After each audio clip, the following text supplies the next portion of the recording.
Hi, I'm Gay Supanel. I had the privilege of being a member of Mari Clay's first reading recovery training class in the United States at The Ohio State University. On this DVD, we present 4 videos that show Mari Clay talking about her work. A New Zealander, Mari Clay was a developmental, clinical child psychologist whose research influenced the world of literacy. She received many awards in her lifetime. She was the first person to become first New Zealander. She was designated Dame Commander of the British Empire by Queen Elizabeth II. But for those of us in literacy education, her legacy was the body of theory and research that she produced to help us work more effectively with young children as they learn to read and write.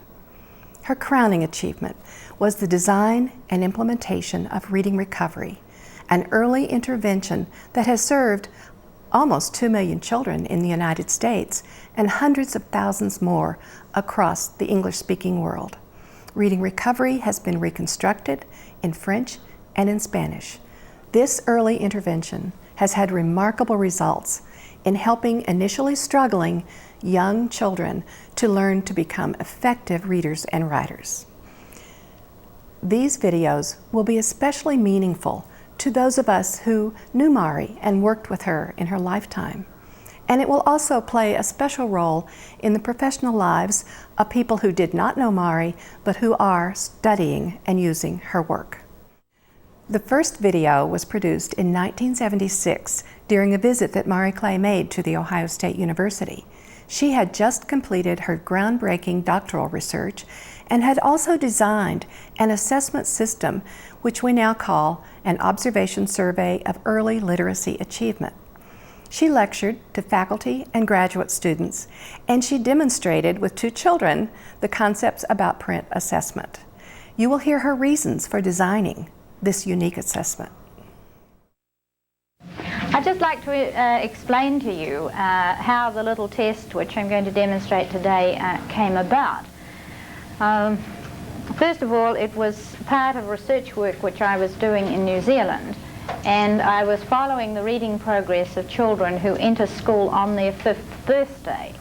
So on the whole, it was designed for children who are younger than school entrance in America. They're learning to read basically by a language experience program, followed by shared experiences that they write stories about, and then finally a rather intensive program of book experience where children's literature books are shared with them. And under this scheme, they are prepared well in the language area for their books. But we noticed that we were getting some problems in the visual learning area.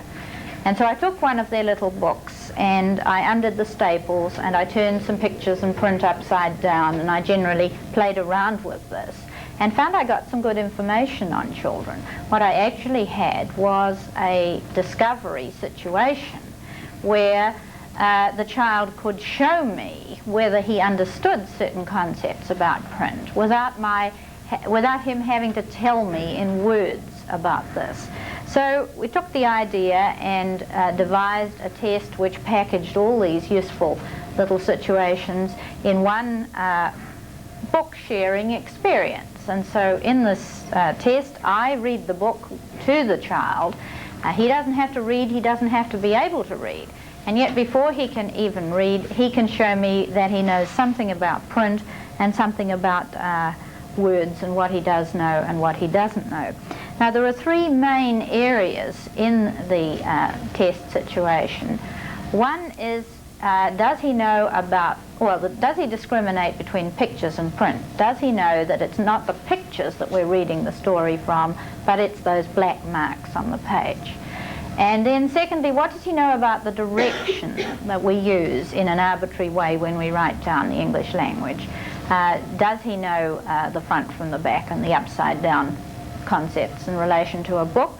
Does he normally do his eyes go to the usual starting position in a top left-hand corner? Does he move from left to right? Does he return back down the line? Or does he, like some children, go left to right across the story and then snake back right to left along the next line? Because that's a very easy way to travel over print, you see. Why should you do it any other way? Only because arbitrarily we write English in that way. So first of all, there's the behaviours in relation to direction. Then there's another important set of behaviours in relation to concepts of what is a letter, what is a word.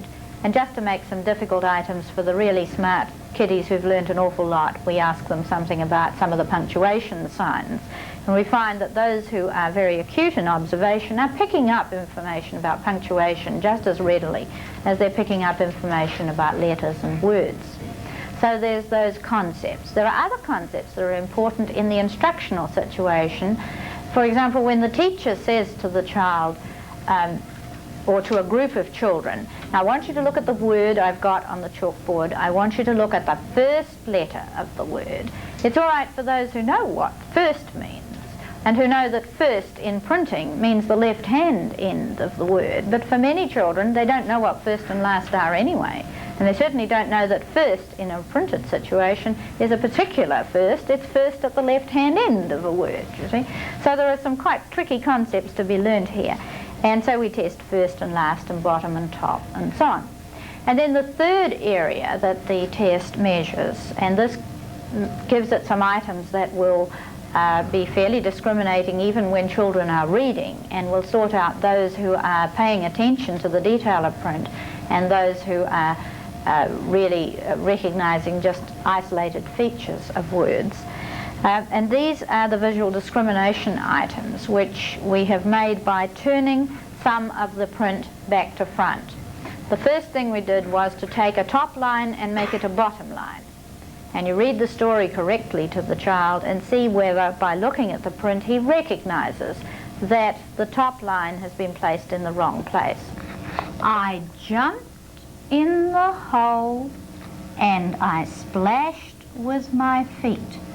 So that's just a switch of lines. On the next item in the test, we switch the order of words, so that although the test administrator reads "in the sand," whatever the phrase is, the text actually has been twisted around and the text reads "the in sand."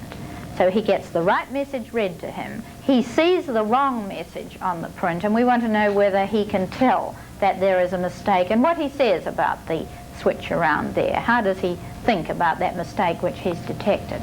The next difficult thing, and we're going up a very steep set of difficulty in these, we take a word like "in" or "the" and change the letters round so that the first letter doesn't come first, or the last letter doesn't come last. And we see whether he can detect those. And then the next item of difficulty is when we switch around not the first or the last letter, which stay the same, but we switch the medial letters, the letters in the middle.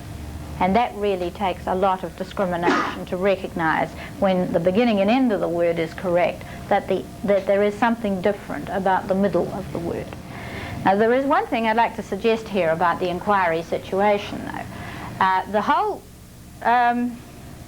little task situation in the concepts about print test is meant to operationalize the child's concepts. In other words, he should be able to demonstrate that he works as if he knows the concepts. He doesn't have to tell you in words the concepts or what the concepts mean. So this is an important thing. He may, in addition, be able to tell you in a verbal sense what is there and what he sees, but as long as he can act as if he understood this in a task situation, this is what we want to know. Finally, I think the important thing for me about the test is that instead of just giving me a score which tells me, yes, Johnny is at the same level as Mary and Jimmy, they all got the same score on this test. Instead of that, it tells me that although they got the same score, Johnny doesn't know the difference between a letter and a word, whereas Jimmy has difficulty with the changed around order of things, and Mary hasn't yet mastered the left to right direction. So they may all be the same on the score and more or less at a similar stage, But in fact it tells me the kinds of things I might need to teach each of them next. So it goes directly from the discovery situation to the teaching situation, and that's the kind of thing that we have wanted to develop. Next we look at a 1991 video produced at the University of Illinois. Those of you who know Mari's work will hear some familiar language. She strikes at the heart of early intervention and its potential for reducing the large numbers of children who have difficulty in reading. I was a trainer of educational psychologists, the people who test the children who aren't doing so well in the education system. And 60% of the children on the waiting lists were children who had a literacy problem involved some way or other. And I was concerned about the numbers of children who weren't getting help, and thought that if we could possibly reduce those literacy problems that were being referred to psychologists by some program or other, it would be an improvement for the education system. We tended to leave children in school for 2 years or so before we really became concerned that they weren't quite catching up with the average children. And my concern was, could we see the process going wrong close to the beginning of instruction, close to the time children came into school. I suppose my concept is that literacy learning is a very complex thing. Many people have a concept of it as being just simple. You teach the child the letters or the sounds and that's all there is to it. It's very much more complex than that, and children can get very confused. What we try to do is teach the child how to work on print, whether they're working at problem solving in reading or writing a message down in their story, that what they have to do is to say, well, this is what I need to do, or this is what I want to do, how do I work on it? And the teacher's task is to help them to have the strategies to work on print, and the teachers pass them independence from the beginning. So it's very easy when tutoring a child to make the child dependent on you as a teacher. The next move is up to you rather than the child. We have to get these children independent so that they can meet a problem and start solving it. They may need some help, but they go at it themselves and work independently. That's the insurance that back in the classroom, if somebody's not available to give them help, they'll push the boundaries of their own knowledge. Now we know that it is possible for the school to deliver a program which in fact takes away the problem for a very high percentage of the children.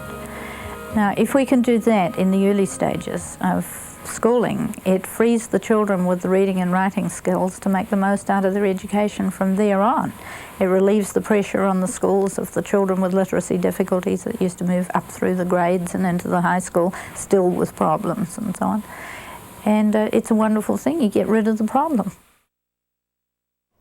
In this 2002 interview, conducted by the Reading Recovery Council of North America, Mari Clay discusses reading recovery and its systemic nature. She talks about the importance of reading recovery for individuals and also for educational systems. She briefly describes the beginnings of reading recovery in a small wooden annex with one teacher and one child working with Mari. Notice that even then, Mari was thinking hard about the quality of implementation. Reading Recovery is an early intervention program for 6-year-old children who are getting left behind by their classmates, their peers who are racing ahead of them. And they are given lessons, 30-minute lessons, for about half a year every day by a specially trained teacher, and they leave Reading Recovery able to read and write at the level of the average children in their classroom. Reading Recovery is important for children because it comes early in their school career and it can prevent them having difficulty with education, all the subjects of education in which they have to read and write, in their subsequent education, in their subsequent schooling and up through life. So it's very important for individual children. It's important for schools because teachers don't have so many struggling children in their classes. They're able to do a better job. And the schools have to spend less time on providing special programs. And then education systems benefit because they don't have to. We hope that if they're doing a good job, they will have fewer children for whom they have to provide special education services. Reading recovery started at Auckland University when I wondered whether we could do something more for children in the early years of school so that they didn't have difficulty with reading and writing problems. And we started in a small annex at Auckland University, one teacher and myself working with children who were having severe difficulty and trying to work out how we could do a good job for them if they were picked up in the first year of school. And the program expanded through very quickly in New Zealand and won the support of several important education administrators. And so we did research on the children's learning, and we did research on the teaching, and we had another challenge, which was how do you train teachers, especially to do this job well. And then we struck the problems of how do you help administrators to put the program into the schools and run a quality program sustained over time. But we solved a lot of those problems, and in 1984 we went to Australia and USA in the same year. And the program began to work its way into those education systems, and then we went to Canada and we went to Britain in the early 1990s. And recently, in the last 6 weeks, I've seen children being taught in English and in French and in Spanish, and it seems to work well in all those languages. This is the final video we have to share. It was produced in 2003 at the National Conference of the International Reading Association. Here, Mari discusses her own educational studies and her career. She talks about reading recovery and the challenges of providing reading recovery in languages other than English. She discusses professional development for teachers. Notice that writing for teachers was and is an important goal for Mari. Could you please describe your work as a clinical psychologist and how it intersects with the field of reading? Well, I was told during my training that a developmental psychologist must understand normal children's progress. So that was the basis of what we learned, knowing about normal progress. Then when you came to deal with children who had some kind of problem, the goal was always in treatment to bring the child with the problem back onto a normal trajectory of progress. So that fitted in with any area of children's problems that I had to deal with or train people to deal with. So how did reading become part of your work? Well, I was trained as a classroom teacher. And then very quickly I moved to work in special classes with children who had low intelligence. And I did a master's thesis on those children learning to read. That was many, many decades ago. And then as a result of that, I got a Fulbright scholarship to the University of Minnesota, where I took developmental psychology, but as a minor. But after that, I returned home and I was married and had 2 children, and did things like teaching remedial reading at the kitchen table with children in the local district for a period. Could you tell us a little bit about the development of the reading recovery program? It was in 1976, quite late in my career, and after I'd become head of department in the university, head of education, that I felt free to go back to the study of prevention that I really had thought about in the first place. What's normal development, what's problem development, and how do you bring the ones with problems back to a normal track? I started that in 1976, and really reading recovery has been the realization of that sort of particular theory about preventive work having a developmental base. And it also involves one-on-one teaching. Well, yes, because what we're doing really, looking at the diversity of individuals and how very different the causes of the problems of the children are. It's necessary to find clinically, it's necessary to find an individual treatment program. And what the individual teaching allows is that we can start where the child is, not at any point that somebody else has decreed the starting point is. And we can take the children as fast as they can go, however fast they can move, making leaps and jumps if necessary. So we can get accelerated progress and get them back into the average group of their class quite quickly. So while it's individual, it's a very short, it's the shortest treatment that we can possibly do. And we work on the theory that you can take children can take different paths to the same outcome. So we have to design individual programs for them. The Reading Recovery Program has a strong professional development component. What do you think about the current worldwide push for professional development? Well, I'm glad to see it occurring because we felt it was necessary. We were going to do a lot of things that were not usually done in schools, so we had to have the teachers well trained to implement both the theory of what we were doing and the practice. So we trained teachers and we trained teacher leaders who train teachers in different parts of the education system, and then we had to have trainers who would train the teacher leaders. So it was a hierarchy of professional development. And that has gone across the world to each of the countries we're now working in, and is the strength of the whole program. It also allows the program to change. So when we get new input, new information, new research, we can pass it down from the trainers to the teacher leaders to the teachers and get them to change practice on the ground quite well. So how do you feel about the fact that reading recovery is being used throughout the world? Well, I tell the reading recovery people to be a bit cautious about that. It's being used throughout the English-speaking world. That is far from being the world. Yes. And we are working in Spanish, and we have developed the program for French in Canada. But it takes about 5 years to develop the program for another language because you're teaching the other language, so it has to be adjusted for the characteristics of the language. It takes a lot of time. And I don't know how much further we can go, but we can certainly serve English-speaking children anywhere.